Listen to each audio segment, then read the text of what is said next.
The repo truck rolled in at 6:47 in the morning. Harvest day. 500 acres of corn stood golden in the field behind the farmhouse. Dry, brittle, ready. A hailstorm was coming in 48 hours, the kind of Wyoming storm that doesn't fall, it hammers.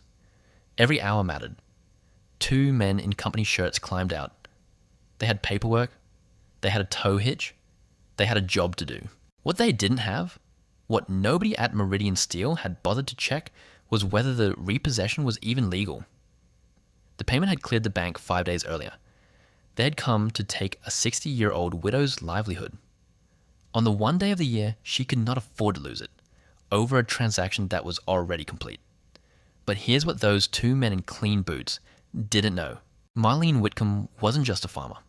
She had buried a husband at 25, buried a son at 43, raised her grandson alone, and for 35 years, she had been waiting patiently, quietly for a morning exactly like this one.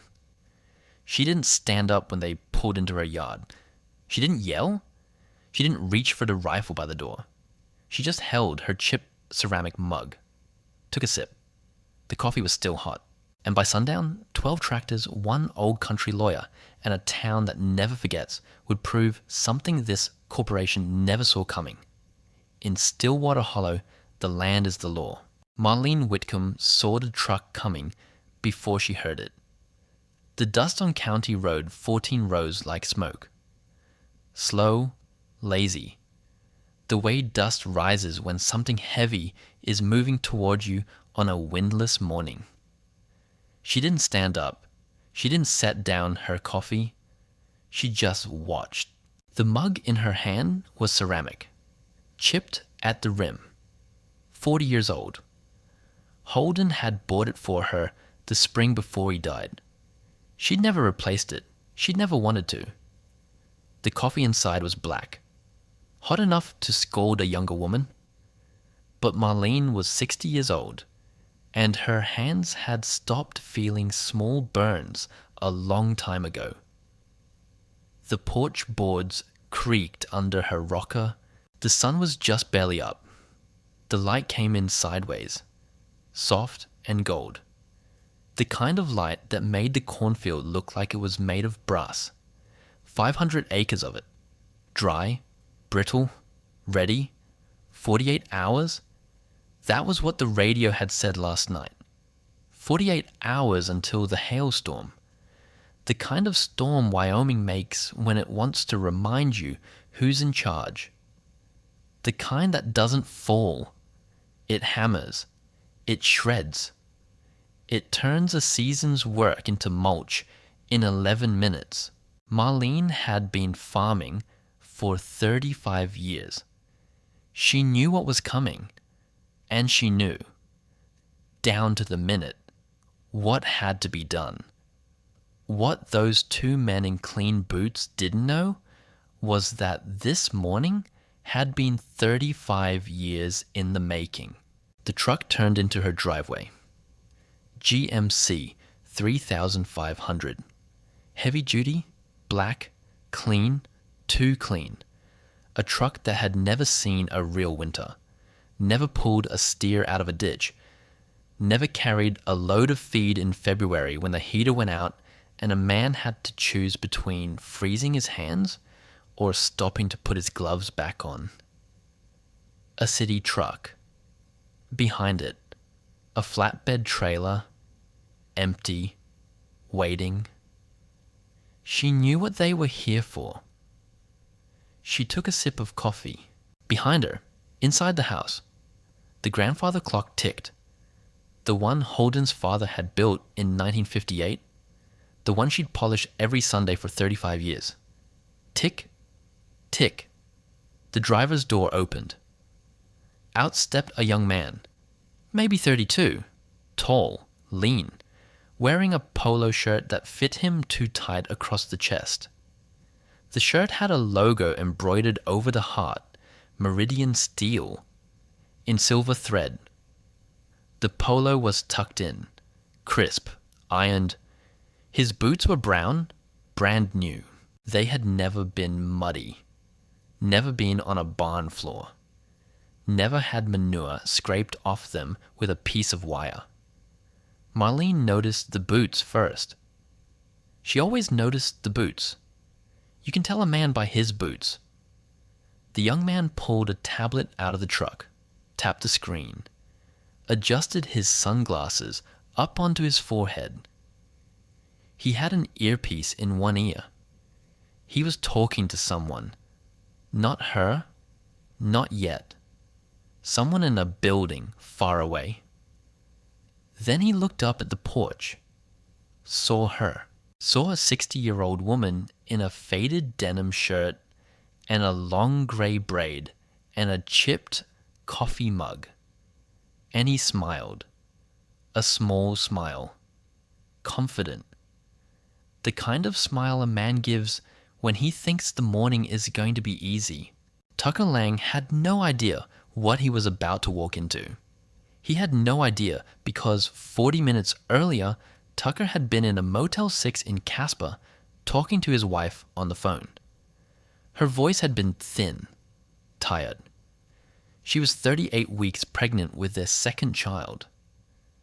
Their first was 3. There was no daycare in their neighborhood that would take him.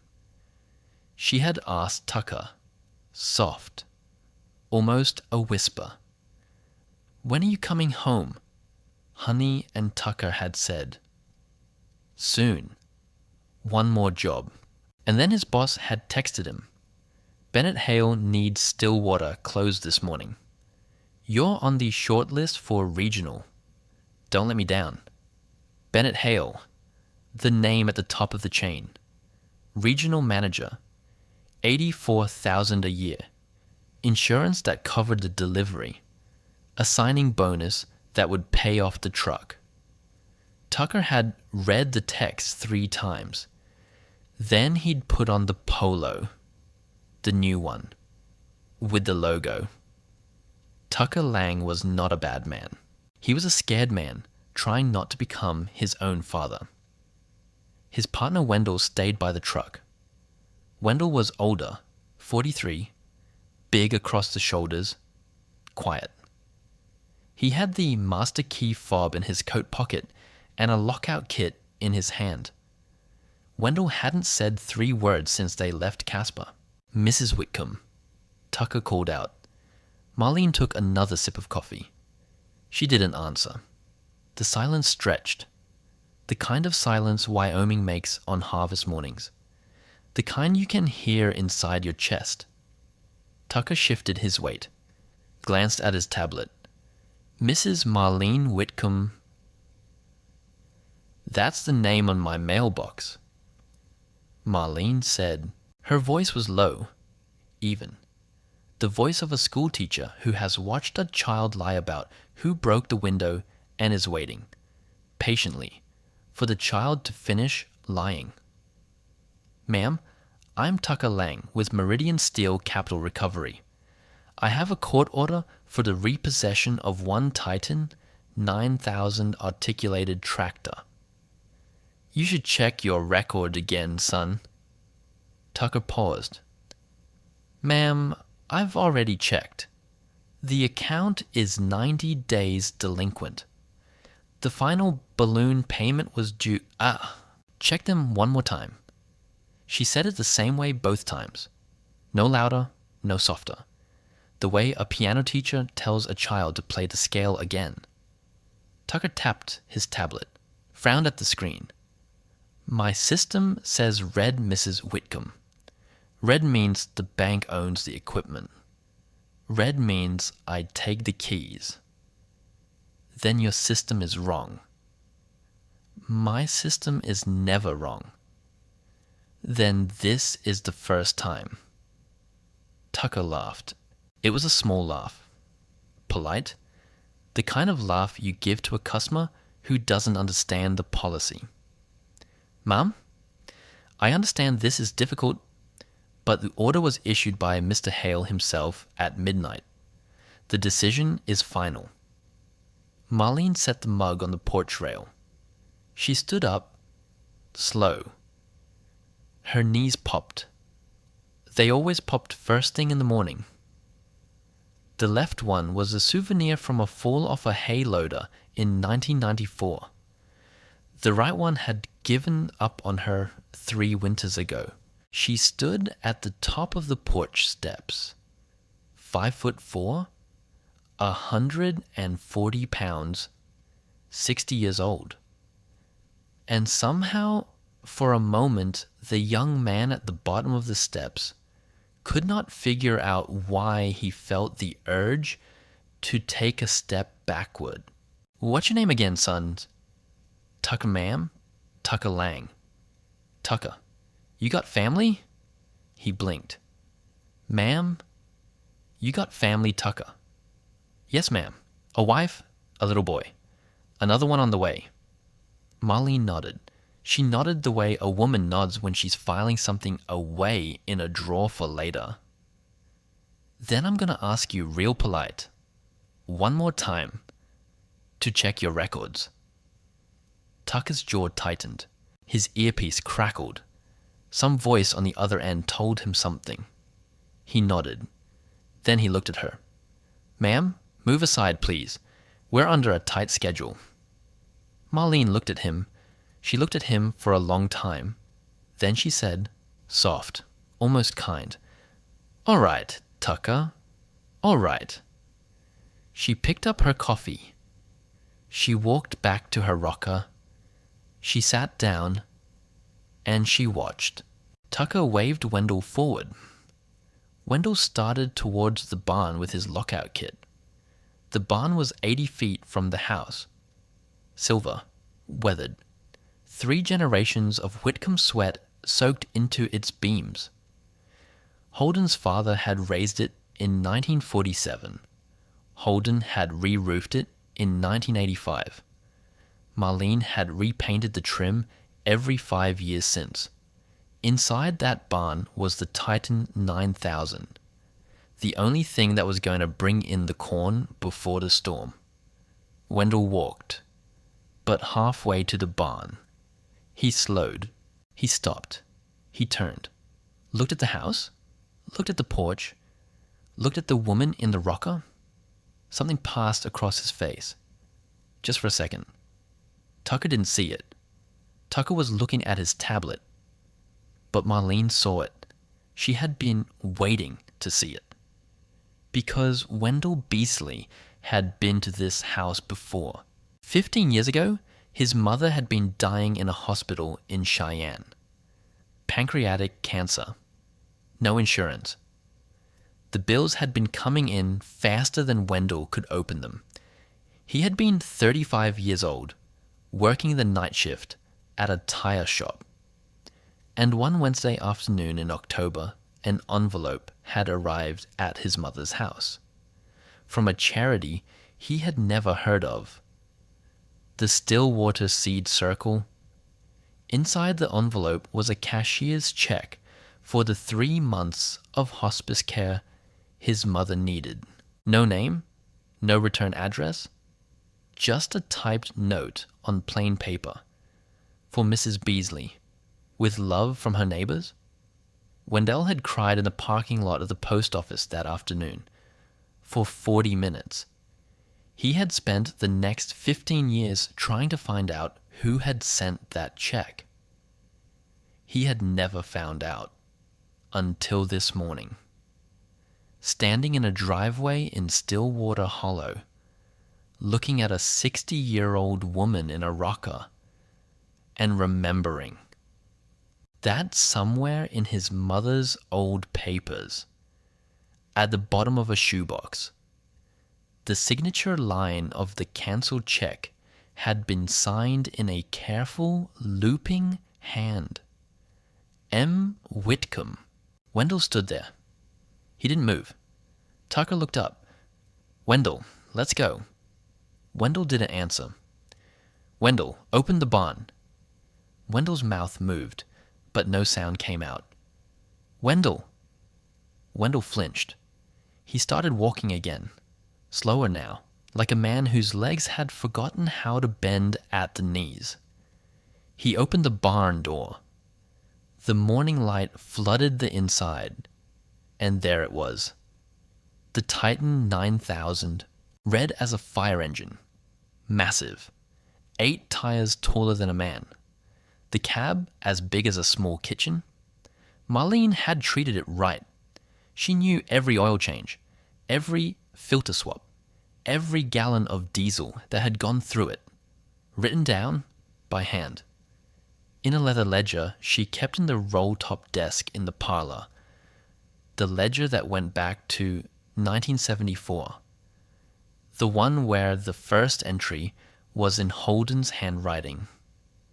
She watched from the porch, watched Wendell climb up into the cab, watched the diesel engine cough, catch, roar, watched the Titan crawl out of the barn like a captured animal, watched Wendell back it slowly onto the flatbed, watched him climb down, pull the grade 70 transport chains from the trailer, ratchet, click, ratchet, click, the sound of a life being tied down.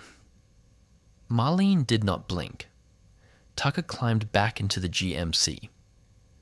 He was on the phone with someone. He was saying things like, almost done, and yeah, no issues, she's a sweet old lady. The GMC pulled forward. Slow. The weight of the Titan settled the suspension. The truck strained. Then it began to roll. Gravel popped under the tires. Tucker leaned out his window as he passed the porch. "Have a good day, Mrs. Whitcomb. I'm sorry about the inconvenience." Marlene didn't look at him. She looked at the Titan. She looked at the chains. Then, just as Tucker was about to pull out of the driveway, she raised her mug. 2 inches, a small toast. To no one in particular, she whispered something. Tucker in the cab didn't hear it, but if he had been 10 feet closer, he would have heard her say, "Drive safe, son." Blackrock bends sharp. The truck disappeared behind the first stand of cottonwoods. Marlene stood up. She walked into the house. The screen door slapped shut behind her. The grandfather clock ticked. She did not call the sheriff. She did not call Meridian. She walked to the kitchen wall, where the rotary phone hung. A 1976 Bell system, olive green. The same one Holden had installed 2 months before he died. She lifted the receiver. She dialed 7 numbers from memory. 3 rings. "Hello?" The voice on the other end was old, gravelly. The voice of a man who had been waiting for a phone call for a very long time. "Otis," she said. They came. A pause. Black truck. Black truck. 2 men? 2? Boy or man? Both? Time? 6:47? Another pause. She could hear on the other end of the line the sound of Otis Pendleton sliding back his chair, the creak of his knees. "Marlene." "Yes." "You sure?" She thought about it. She thought about Holden, about the way he had looked the morning he died. She thought about Daniel, about the smell of wood smoke in February, about the way the fire department had pulled up at 3:14 in the morning, and a man in a yellow coat had taken off his helmet before he said her son's name. She thought about Caleb, about a boy of 8 crawling into her bed because he could not sleep alone anymore. She thought about all the women, 17 of them, across 3 states, whose photographs were tucked inside her Bible. She thought about all of it. She said, soft, "Otis, send the signal." A long breath on the other end of the line. "All right, Marlene." "Otis?" "Yeah." "Tell Hap to read his newspaper." A dry laugh. "He's already got it folded." Click. She walked into the parlor. She opened the roll-top desk. Inside was a small wooden box. Cedar. Holden had carved it for her the winter of their second year of marriage. The lid had a sparrow on it, crude, childish. He had not been a craftsman. He had been a man trying to make his young wife smile through the long February. She opened the box. Inside was the wire transfer receipt, dated 5 days ago, stamped by First Western Bank of Wyoming. The exact amount due on the Titan to the penny. She set it on the desk. She reached deeper into the box. She took out a second piece of paper. This one was older, yellowed at the corners. The folds were soft from handling. It was a handwritten document signed in 2 hands. One was Holden's, loose, looping, confident. The other was a younger man's, tighter, more careful. August Holloway, attorney at law, Sheridan, Wyoming. Dated March 14th, 1990. The Whitcomb Family Land Trust. Holden had been an accountant before he was a farmer. He had worked at First Western Bank from 1976 to 1989.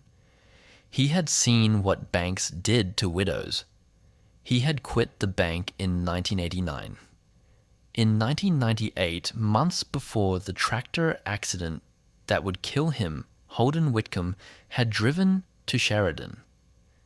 He had sat down with his best friend from law school, and he had drawn up a trust, irrevocable, bulletproof, designed by a man who had spent 13 years inside the machine. He had not told Marlene about it until the night he died. She'd been 25 years old, pregnant. He had come in late from the field. He had said almost casually, "Marlene, if anything ever happens to me, go talk to August Holloway. He has something for you." The next afternoon, he had been pinned under a rolled tractor in the south field for 90 minutes before anybody found him. Marlene had buried him on a Thursday. She had driven to Sheridan on a Friday. She had read the trust on a Saturday, and she had folded it into her cedar box on a Sunday, and she had not unfolded it for 35 years. She had not needed to. She had kept her receipts. She had kept her records. She had kept her mouth shut, and she had waited. She unfolded the trust. She set it next to the wire transfer. She put on her reading glasses. She picked up the phone again. She dialed Sheridan. The phone rang. Once. Twice. On the third ring, an old voice answered. "Holloway." "August." A pause. A long one. Then, "Marlene?" "It's time." She heard him exhale, a breath he had been holding for 35 years. "I'll bring everything," he said. "I'll be there by noon." "There's no signal at Black Rock Bridge, August." "I know." "You've known for a while." "I have." "Drive safe." "Marlene?" "Yes." Holden would be proud. She did not answer. She set the receiver back on the cradle. She walked out to the porch. The Titan was gone. The barn doors stood open. The morning sun was higher now. She sat down in the rocker. She picked up the mug. The coffee was still warm. Behind her in the kitchen, the screen door creaked. Caleb came out, 25 years old, tall, lean, his grandfather's eyes. He sat down on the porch step, at her feet. He looked out at the empty barn. He didn't say anything for a long time. Then he said, soft, "Grandma?" "Yeah, baby." "Why didn't you call the sheriff?" She turned her head, slow. She thought about how to answer. Then she said it. "Caleb, the sheriff can fix today." He looked up at her. She looked at the horizon. I want to fix forever. A small wind moved through the corn. The stalks whispered. 3 miles east of the Whitcomb Farm County Road, 14 narrows. The shoulders fall away. The asphalt cracks. The cottonwoods crowd in close on both sides. Then the road dips. And there it is. Black Rock Bridge. Built in 1954, 12 feet wide. A one-lane iron lattice that crosses Black Rock Creek 75 feet below. Tucker Lang had driven across it that morning at 5:58 a.m. He had not thought twice about it, because at 5:58 a.m. there had been nothing on it. At 7:14 a.m. there was a tractor, a John Deere 8R, green paint, chipped at the fender, tires caked in the dark, rich loam of the valley, sitting square in the middle of the bridge, engine idling, hood up just a crack, and in the cab, an old man, reading a newspaper. Tucker hit the brake, hard. The GMC dipped on its nose. The Titan behind them strained against the chains. Wendell's coffee splashed onto his pants. He hissed, "What the?" Tucker laid on the horn, a long, sharp, city honk.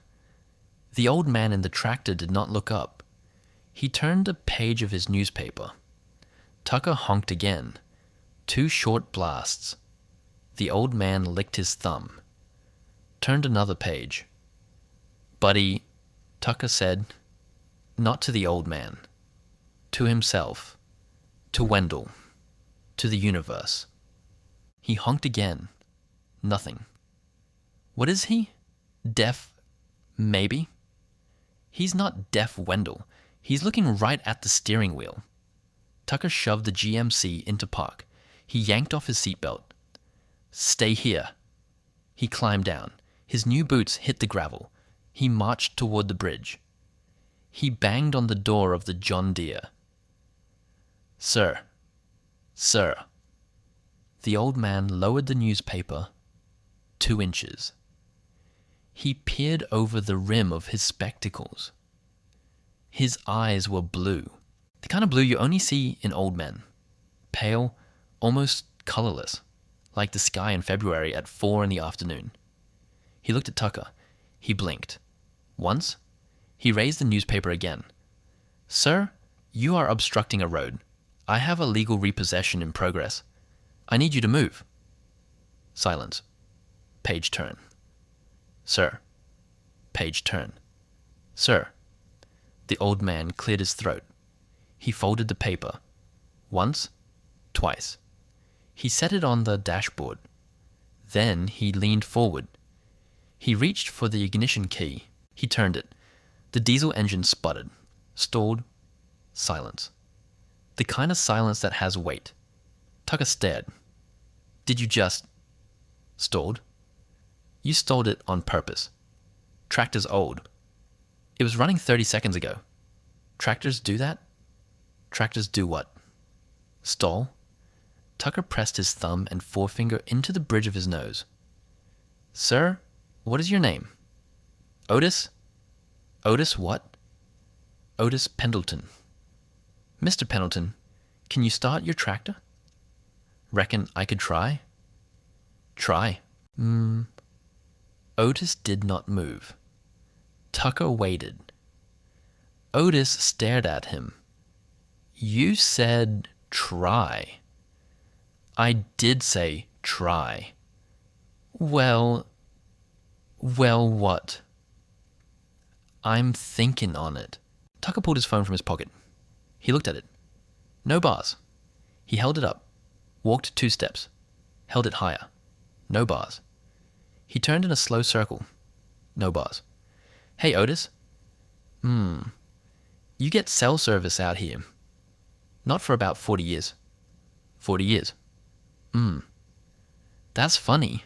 That's real funny." "Wasn't a joke, son." Tucker laughed. It came out wrong. A little high. A little tight. Like a man laughing at a horror movie that has stopped being funny. Then he heard it, behind him. A second engine. Bigger. Deeper. He turned. A red Case IH tractor had rolled up behind the trailer. It had stopped 3 inches from Tucker's tailgate. 3 inches. Tucker measured it later. He would tell his wife about those 3 inches for the rest of his life.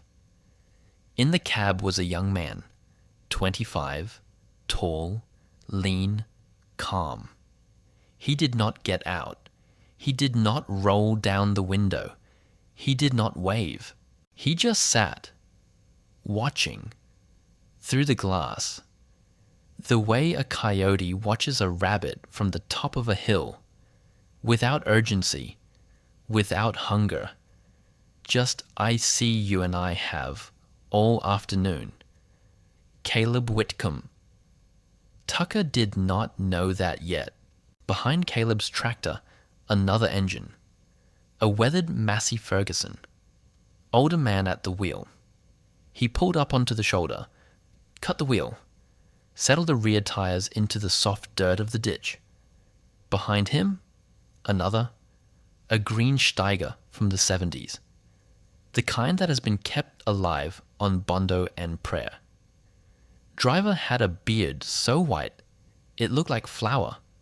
Behind him, another. A small orange Kubota that had no business on a state road. But there it was, pulled across the only gap. In 10 minutes, there were 9 tractors. In 12, there were 11. In 13, there were 12. A semicircle, or rather a perimeter, wide, spaced, quiet. The way Roman cavalry used to set up a flanking line. Not blocking exactly, just witnessing.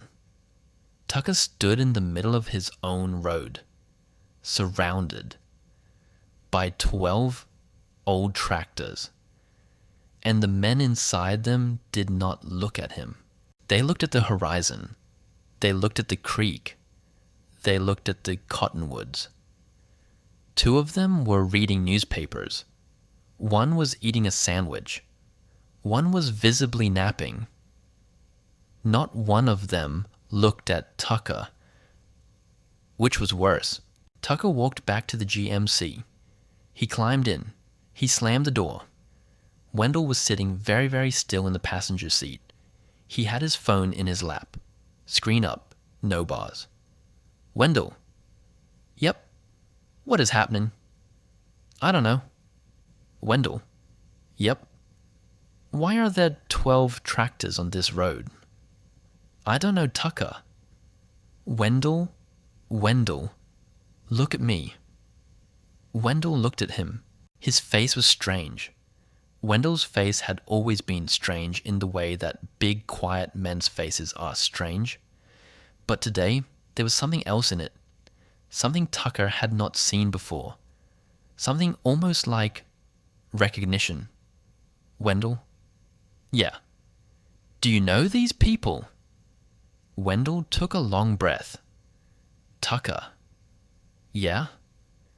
I think we need to be quiet for a while. Wendell. Tucker, I'm telling you, quiet. Tucker stared at his partner. The man who had taught him how to lift a wheel chalk the right way was looking out his window, like a man counting blessings. The dashboard clock read 7:24. Back at the farmhouse, Marlene was on the porch. She was carving cedar, a small bird, a sparrow. The shavings curled out from under her knife and fell onto the porch boards, soft, soundless. She had been doing this since she was 8 years old. Her father had taught her. He had said, Marlene, a woman who knows how to cut wood will never be afraid of a man with a knife. She had carved 100 sparrows over the years. She had given them away to children, to young brides, to widows. Each one took about 4 hours. She had 4 hours. She bent her head over the cedar. The screen door opened. She looked up. A young woman stood on the porch. 22 maybe? Brown hair, a baby on her hip. Lila Beaumont? From the trailer park off Route 9. Husband killed in a fishing boat accident off the Oregon coast last March. 6 months pregnant when the call came. Lila had not been able to make the mortgage payment in April or May. Marlene had paid both, anonymously, through the seed circle. Lila did not know. She just stood on the porch, holding her baby, with tears running down her face. Mrs. Whitcomb? Lila, honey, what is it? They said, down at the diner. They said you needed people. Marlene set the knife down. Lila, you don't... Mrs. Whitcomb. Lila, my mama said you helped us. When my daddy died, she told me last week, on her birthday. She said, Lila, if anything ever happens to a Whitcomb woman, you go. Marlene's hands stilled, just once, just for a second. I parked at the end of your driveway, Mrs. Whitcomb. I brought a thermos of coffee for the men on the bridge.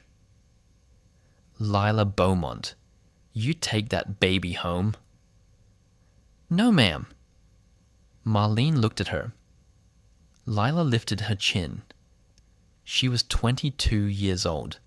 She had a baby on her hip. She looked exactly like a Wyoming farm wife from a 1942 photograph. Marlene looked away for just a second. There's a thermos in the kitchen, child. The one with the daisies on it.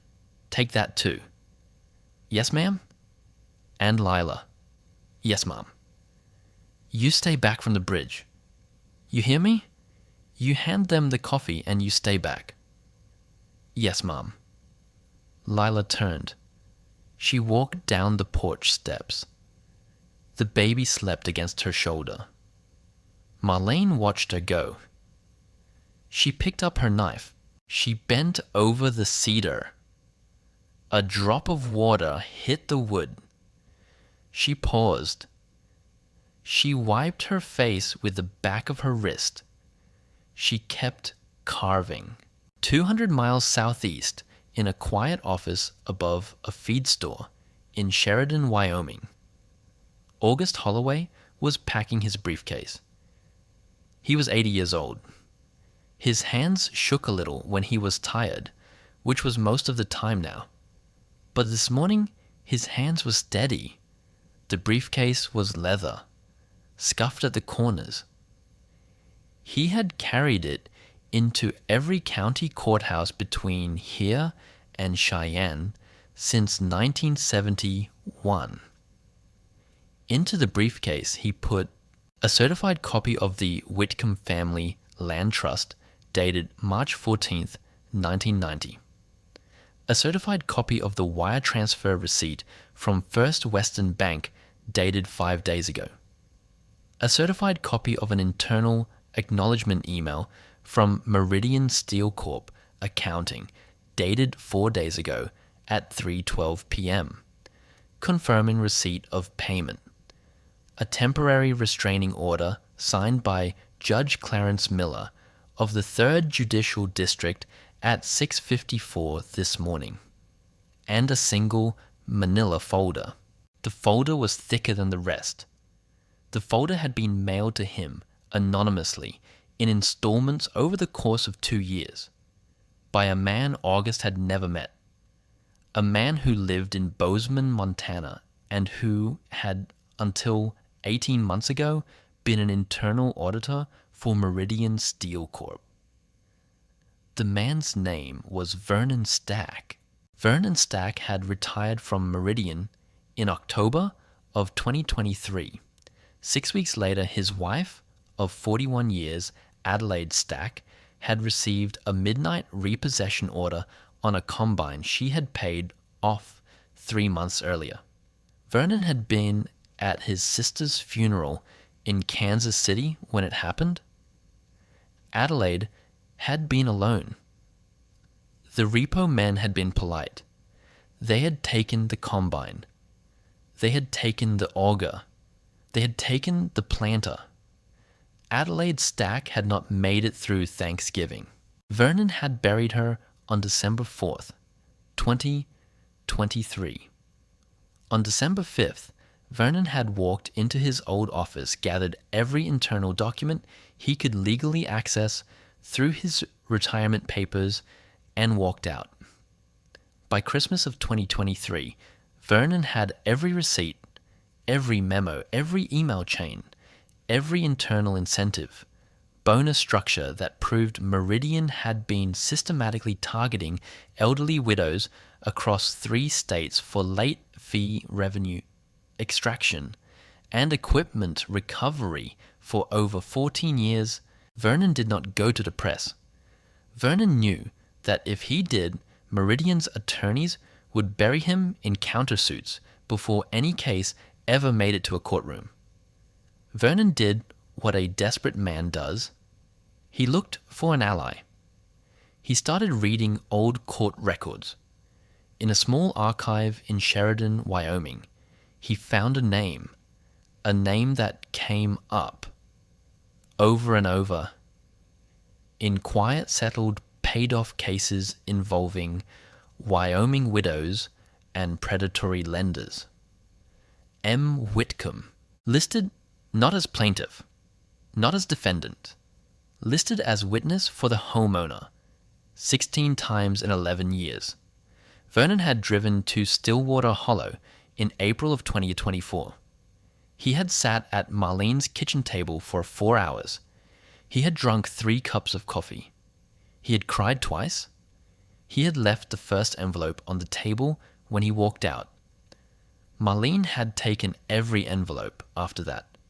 She had taken them to August. August had catalogued them. 17 widows, 3 states, 14 years.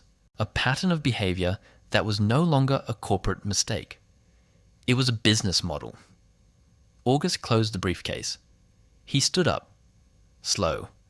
His left hip had been replaced in 2019 and never quite forgave him for it. On his desk was a framed photograph. Black and white. 1968. 2 young men, both in cheap suits, standing on the steps of the University of Wyoming Law School. One was August Holloway. The other was Holden Whitcomb. He picked up the photograph. He looked at his old friend, Holden. He said soft, "We're going to do it, brother. We're going to do it today." He set the photograph down, face up. He walked to the door. He climbed into a black 2004 Lincoln Town car.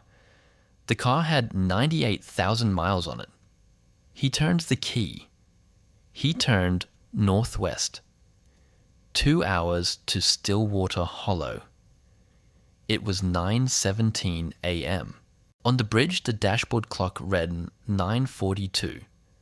Tucker had been sitting in the GMC for 2 hours and 18 minutes. He had tried the phone 46 times. His shirt was sweat-stained under the arms. His hair was matted at his temples.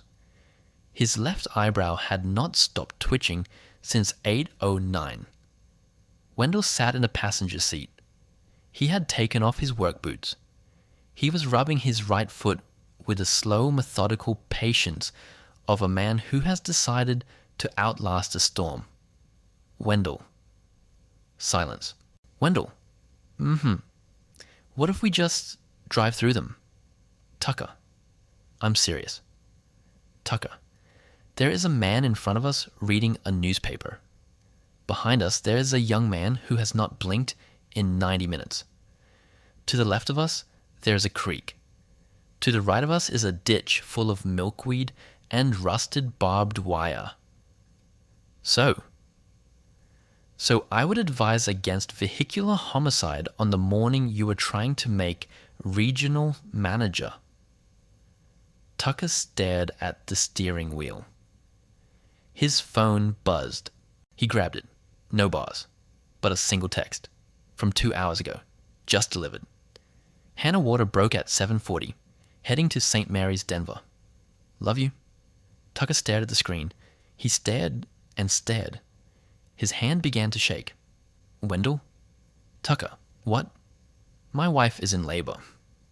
What? My wife is in labor. Tucker, look at me. Tucker. Tucker did not look at him. Tucker looked through the windshield. His eyes filled up. He did not let it happen. He pressed the heels of his hands into his eyes, hard, until he saw white. Wendell, I have to get to Denver. I know. I have to. I know, Tucker. This is not. This wasn't. Tucker. Tucker stopped. Wendell had turned in his seat. Wendell was looking at him. For the first time all morning, Wendell was looking at him the way an older man looks at a younger man who is about to make the most important decision of his life. Tucker, do you know why we are here? Because of a court order. Tucker, because of... Tucker, why are we here? Tucker did not know. For the first time in his career, he did not know. Wendell opened the passenger door. He swung his feet out, slow, old knees. He stepped onto the gravel in his socks. He walked around the back of the truck, past the chain Titan, past Caleb in the red case. Caleb's eyes followed him, but the boy did not move. Wendell walked up to the side of the John Deere 8R. He stood there for a moment. He took off his cap. He held it in both hands, against his belt buckle. Mr. Pendleton? The old man lowered the newspaper. Wendell, Mr. Pendleton, my name is Wendell Beasley. I know who you are, son. My mother was Eileen Beasley. She lived over on Pine Road. She passed in October of 2010. I remember Eileen. She had a laugh like a coyote pup. Wendell smiled. It was a wet smile. Yes, sir, she did. Wendell? Yes, sir. Why are you on my bridge today? Wendell looked at the gravel. He looked at his socks. He looked at the creek under the bridge. Then he looked up. Mr. Pendleton? I don't know. Wendell. Sir? You do know. Wendell's mouth trembled. He nodded. He nodded a long time. Yes, sir. I reckon I do. Otis Pendleton reached his old hand out the cab window. Wendell took it. The two men stood there, hand in hand, on a Wyoming bridge, in the gold light of a September morning. Tucker watched from the GMC. His mouth was slightly open. He did not understand, but he was starting to. He'd been a wrench, sent out into the countryside by men in glass offices in Denver, who had calculated 3 quarters in advance exactly how many widows they could squeeze for late fees before the lawsuits piled up, who had been wrong. His phone buzzed. A second text. Hannah contractions 6 minutes apart. Mom is here. Where are you, baby? Tucker pressed his forehead against the steering wheel. He whispered something. He whispered, I'm sorry, Hannah, in the distance, down the long ribbon of County Road 14. A black Lincoln Town car appeared at the top of a rise. Slow, steady, patient, driving the speed limit. The black Lincoln crested the rise on County Road 14 at 11:43 a.m. It came down the slope, slow, the way a hearse moves. Tucker watched it through the windshield. The Lincoln stopped 15 feet from the front bumper of the John Deere. The driver's door opened. August Holloway stepped out, 80 years old, 3-piece suit, wool, in 90-degree heat. He did not sweat. His briefcase was in his right hand. His left hand smoothed his tie. He looked at the bridge. He looked at the tractors. He looked at Otis Pendleton. He nodded.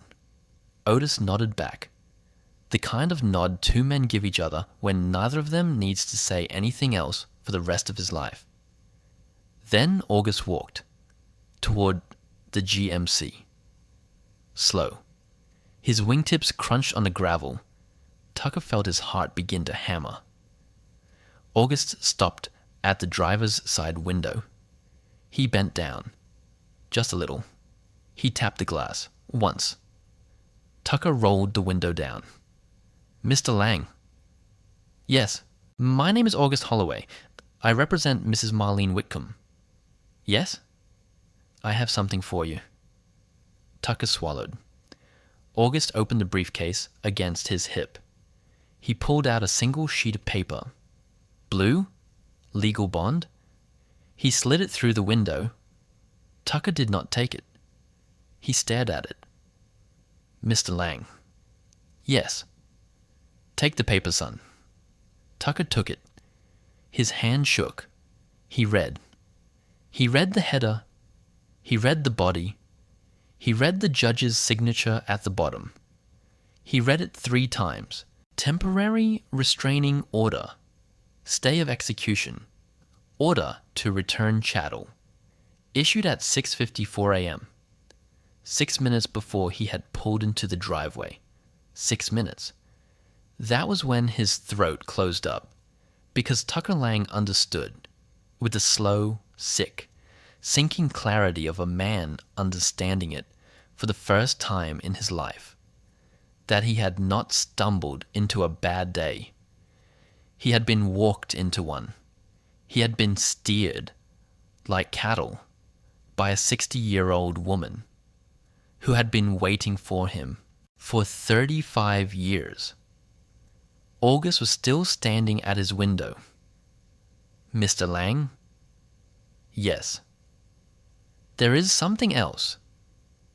He pulled a second document from the briefcase. Thicker. Manila. He did not hand it through the window. He held it. This folder contains the documentation of 17 prior repossession events conducted by Meridian Steel Capital Recovery across the states of Wyoming, Montana, and South Dakota, all involving widows over the age of 60, all conducted within 7 days of a confirmed and acknowledged payment. Tucker did not breathe. This folder will be filed at the federal courthouse in Cheyenne tomorrow morning as the supporting evidence in a class action complaint against Meridian Steel Corp under the Fair Debt Collection Practices Act and the Consumer Protection Statutes of 3 states. Tucker's mouth opened. No sound came out. Mr. Lang, the trust your tractor is sitting on was drafted in 1990 by a man who saw your business model coming 35 years before your business model existed. Your company never owned that machine. It only ever owned the right to a loan payment, and the payment is paid. I do not expect you to fully understand this morning for several years. Yes. That is all right. The understanding will come. Tucker nodded. He did not know why he nodded. He just nodded. August turned. He walked. He walked back along the road, past the chained Titan, past the rows of tractors, past Otis Pendleton, who tipped his cap, to the Lincoln. He set the briefcase on the passenger seat. He stood with his hand on the open door. He looked back at the bridge, and then he did something Tucker would never forget for the rest of his life. He raised his right hand, just an inch, just 2 fingers, a small formal salute, aimed not at the truck, aimed at the sky, at someone Tucker could not see, at Holden Whitcomb, wherever he was. August got in the Lincoln. He closed the door. He drove away. Tucker sat in the GMC. The blue paper rested on his lap. His hands were on the steering wheel. Both hands. He gripped it because if he didn't, he was afraid they would float away from his body. His phone buzzed. He did not look at it. It buzzed again. He looked. 1 bar. 1 bar. A miracle. A single text from Bennett Hale. Order rescinded. Drop unit immediately. Return to Denver. We will discuss. Then a second text from a different number. 3 minutes later. This is HR. Effective immediately, your employment with Meridian Steel Corp is terminated. Tucker read it once. Read it again. Read it the third time. His face went blank. Then it crumpled. He did not cry the way men in movies cry. He cried the way men cry when their whole life cracks open at once and they cannot get the lid back on. Quiet, shoulders shaking, mouth open, no sound. Just the quiet, broken sound of a young man finally understanding. I did this. Me. I drove the truck. I knocked on the door. I scared a woman. I helped a company hurt 17 widows. And now my wife is in a hospital in Denver. And I am not there. And I do not have a job. And the baby is coming. And the baby is coming. He pressed his forehead against the steering wheel. He whispered something he had not said in 23 years.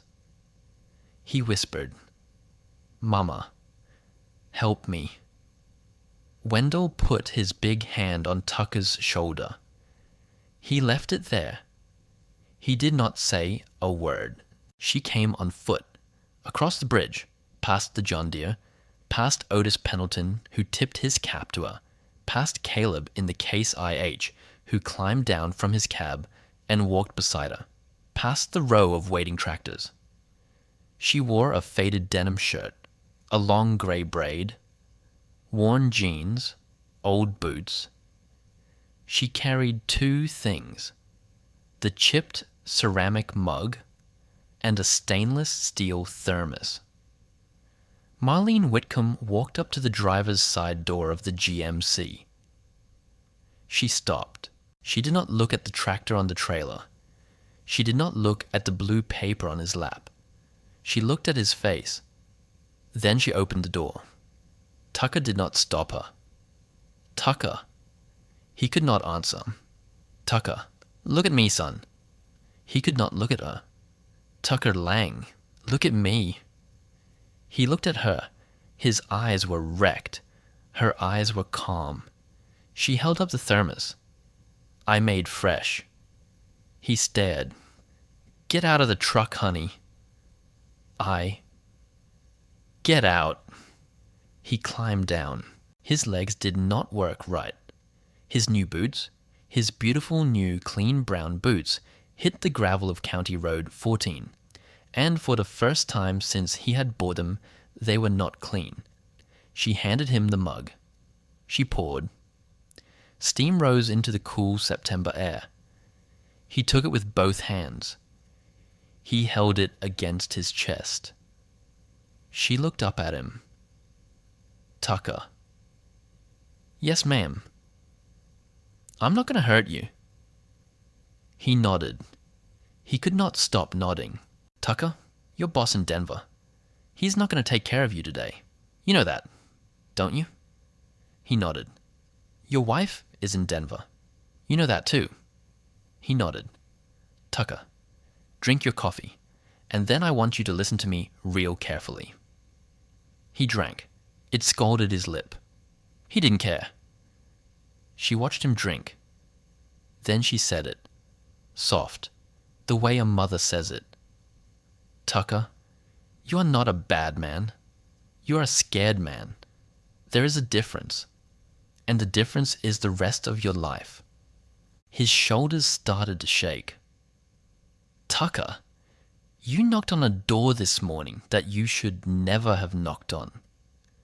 And there is a woman in Denver right now, about to bring your child into this world. Who needs to know? that the man who knocks on her door tonight is not the same man who knocked on mine. He sobbed. He sobbed once. Loud. Like something breaking. She did not move. Tucker, do you have a way to get to Denver? He looked at the GMC. She shook her head. Once? Not that truck? That truck belongs to Meridian. And Meridian is not your friend anymore. They were never your friend. They were renting you. Caleb is gonna drive you. What? She turned. Caleb was standing 20 feet away. His keys to the old pickup were already out. Caleb is gonna drive you, Tucker. He is gonna walk you to the hospital door. He is gonna make sure you get to your wife. Mrs. Whitcomb, I can't. You can, and you will. He looked at her. He whispered, "Why are you being kind to me?" She put her hand on his cheek, the way a grandmother does. Because somebody was kind to me once, Tucker, when I was 25 years old, and I had a dead husband and a baby coming, and no money, and no people. A man walked up to my porch in a wool suit, and he handed me a document, and he saved my life. And I have been waiting 35 years to pay it forward to the right person. Tucker's mouth fell open. It's you, Tucker. She smiled. It is you, son. At 1:45 that afternoon, Marlene climbed into the cab of the Titan 9000. She turned the key. It coughed, caught, roared. She put it in gear. She rolled into the north field. By sundown, she had cleared 80 acres.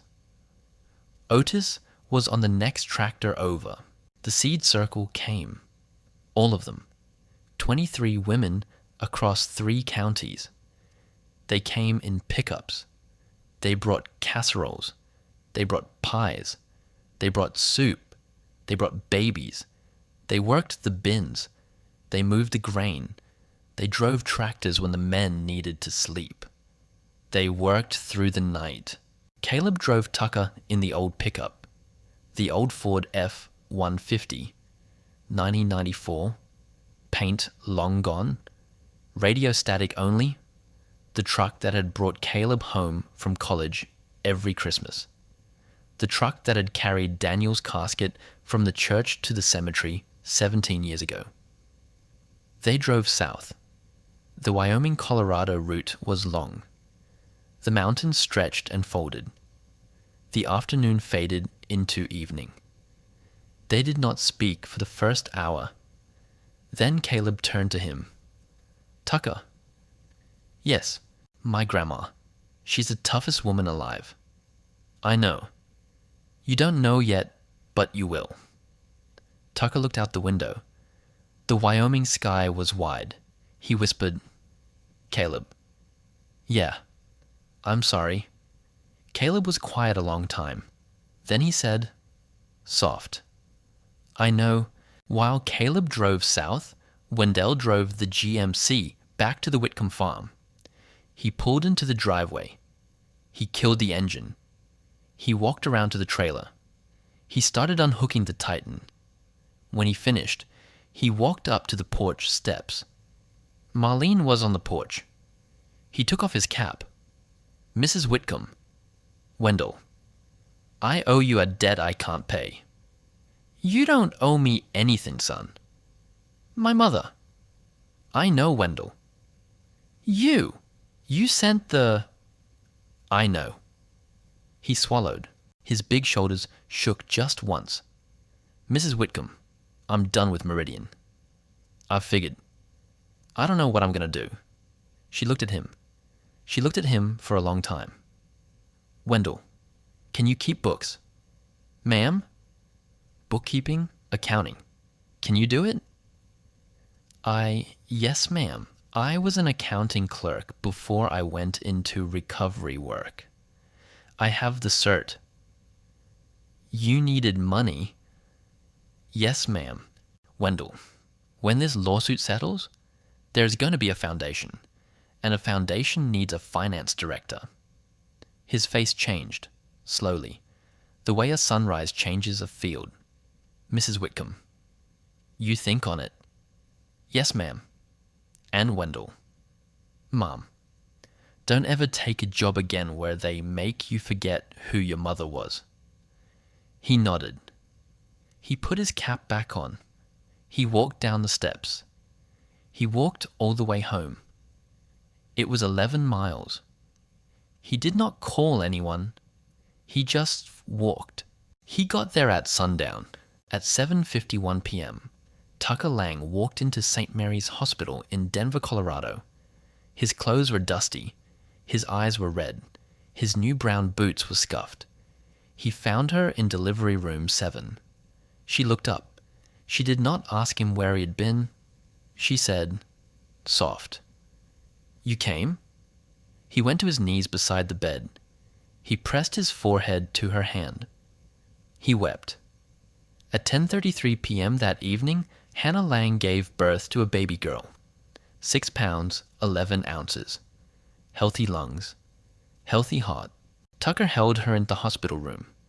He looked down at her face, his own face wet with tears. He whispered to his wife, "What if we name her Marlene?" Hannah blinked. "Honey, where did that come from?" He looked at her. He did not know how to begin to answer. He said, "From the woman who saved my life today." The hailstorm hit at 3:11 a.m. the next morning. It came in from the northwest like the fist of God. It hammered the roof of the farmhouse. It shredded the leaves of the cottonwoods. It broke the windows of an abandoned barn down on Route 9. But every kernel of corn in 500 acres of Whitcomb land was already in the bins. Marlene stood on the porch when the hail came. She held the chipped mug. She listened to the roar of the storm. She did not flinch. She had survived worse storms than this one. A federal judge in Cheyenne signed an order. Meridian Steel Corp would settle. 18 plaintiffs, 3 states, 14 years of damages. Bennett Hale, the regional manager who had ordered the midnight repossession, was named in the federal complaint. He lost his license. He was barred permanently from the financial services industry. He was personally fined 6 figures by federal regulators. His name was scrubbed from his college alumni list within the year. The Meridian dealership in Casper was sold and rebranded under new ownership. A new sign went up. Under new management. The new owners refused to use any third-party recovery services. A courier arrived at the Whitcomb farm on a Wednesday in late October. He did not have a repo truck. He had a white envelope. Marlene opened it at the kitchen table. A letter of apology from the CEO. A check. $185,000. She set the letter aside. She did not read it. She put the check in her pocket. She walked out to the barn. She climbed up into the cab of the Titan 9000. The cab smelled like dust and diesel. She sat in the seat. She placed her hands on the wheel. She closed her eyes. She said, soft, "Holden, we did it." The wind moved through the open barn doors. The cottonwoods whispered. She got down from the cab. She walked back to the house. She picked up the rotary phone. She dialed Sheridan. Holloway. August. Marlene. It came. I know. What do I do with it? What do you want to do with it, Marlene? She thought.